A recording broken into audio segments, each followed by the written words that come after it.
Let's Homebrew, coming at you with a beer review. Christian brought a beer for us to drink. Oh, yes. Oh, yeah. So he's going to go ahead and introduce this one. So today we have Tenacious 10. It is the 10th anniversary ale from Double Mountain Brewery. I even have the semi-tattoo from Hood River, Oregon. I went on a hike today, and it was so close to Hood River that I just ventured on out there and found it. And that's what we do in Oregon. It's awesome because it is a bourbon barrel aged Imperial rye oatmeal stout. Yeah, sounded great. And it was aged for 1 year in bourbon barrels. That's right. This is their 10th anniversary ale, so Tenacious 10. Yeah, I mean, you're talking a big old 11.5%, 110 IBUs. Wow. That should be tenacious indeed. Let's get her cracked open. All right. Okay, here we go. Well, she looks pretty black from this side. Pretty black. Take a look at that. You know, it's a thin head, but it's dark, so that's all I need to know about the look. Yeah, it's got a creamy head. Looks good. Yeah. Smells good. Yeah. Wow. Okay, so I mean, I got some dark fruit, like right up front along with the bourbon and oak. The smell tells me it's going to be somewhat of a thin body for a big beer. That's the first thing I'm getting. I got some of that ethyl alcohol type scent along with the bourbon scent, and I do get some of the rye character for sure coming off of it.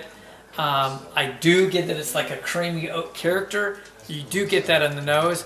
I feel like I get some fig on it. I felt like I got a raisin, maybe a light plumminess to it. The nose is reminding me of, when it was fresh, of a little bit of the Ovila from, what is that, Sierra Nevada, with that Belgian beer. So it has this interesting note. Ovila, now I remember what it was. They had plums. They put plums into that particular one I was thinking of. You do get some vanilla notes in there. I think you get a little bit of the cocoa powder. I think we've smelt this long enough. Yeah, I think so. I'm ready. Dig in and taste it. Cheers.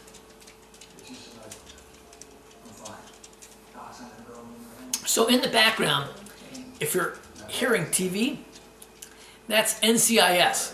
So we're going to be doing our own investigatory type procedure on this beer. I think we need to do some more investigating. That's right. I like it. It's different. It's a really unique taste. I still say, along with these like dark chocolates that I'm getting on there, a bit of a coffee. Is it a coffee or espresso? It's kind of like a roast coffee type character. I'd say it lends towards espresso. Yeah. You nailed it on saying that it lended towards a light body. This is very light. It's thin. It doesn't coat your mouth and like stay there like I don't think it's very light, but it is light body. I think it's on the full end of a medium on it.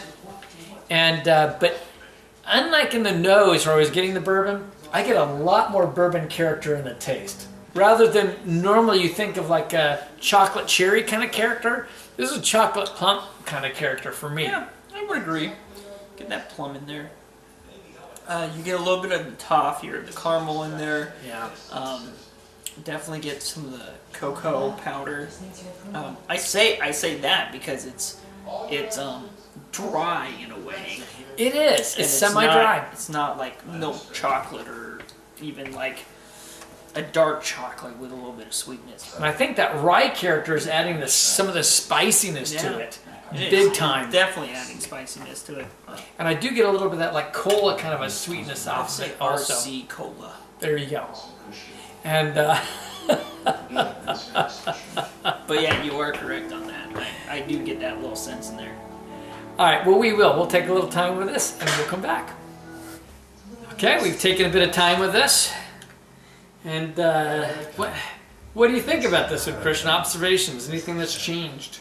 Well, the big one is, Dad mentioned it while we were on break, is that he feels like this was made with like a Belgian yeast, because we're now getting banana-esque esters. Yeah. So it's adding flavor to it, which is kind of, You know, which I'm not used to having that with like a bourbon barrel in there, and especially with the rye. Right. All that added, especially with oats now. It's interesting. It really is. It's they were kind of going for it, getting a little crazy, but I think that they used either a Belgian yeast or a Trappist yeast. That could be it too. The Ovila that this reminds me of was I think a Trappist ale stout, but with plums added, and it reminds me so much of that, except for there's really high bitterness on this. So I think that the final gravity was pretty high, which means that there was a lot of sweetness left. But there's so much bitterness, it kind of tampers the whole thing down. And then you thin it out when you put it in the barrel. But true. I'm pretty sure that this was a Belgian yeast or a Trappist yeast. Now, this is also just our thoughts. Right. We could be wrong. But this is what we're tasting. So, in terms of a barrel-aged Imperial Stout, what are you thinking?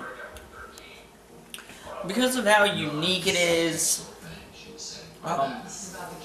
and how different it is, I can't rate it all that high. I'm actually going to rate it, I'd say like an 89. It's a high B, but it's not really in the 90s because there's so many differences and variants, especially like if they did that yeast, it's going to throw off a lot of things. You know, when we're on cue together, we're on cue because 89 was my number. We don't discuss our numbers in advance. Never, because it needs to be a surprise. Yeah, and sometimes it is a real surprise, but not when he said 89. So in terms of overall, I'm going to go up, but that's because I'm crazy like that. Only I like variety, but I'm not going up much.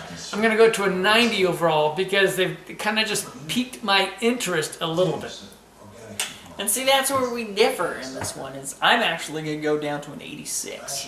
I think it's a good beer. I enjoy it. There's so many good aspects. It's just, I think the yeast could have been changed, and my overall rating might have gone well into the 90s. Here it is again. It's the Tenacious Ten, the 10th anniversary ale from Double Mountain Brewing out of Hood River, Oregon.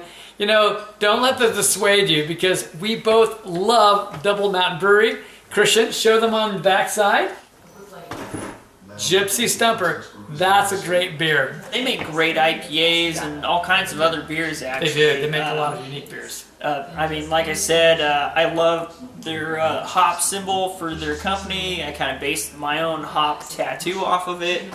And it's a great place to go. And if you ever visit Portland, literally, Hood River isn't that far away. Yeah. It's worth the drive. There's so much more to do. Definitely get the pizza. For sure. So I'm Kevin. And I'm Christian. From Clement's Homebrew. We're saying life's too short to drink cheap beer. And we'll see you on the next beer review.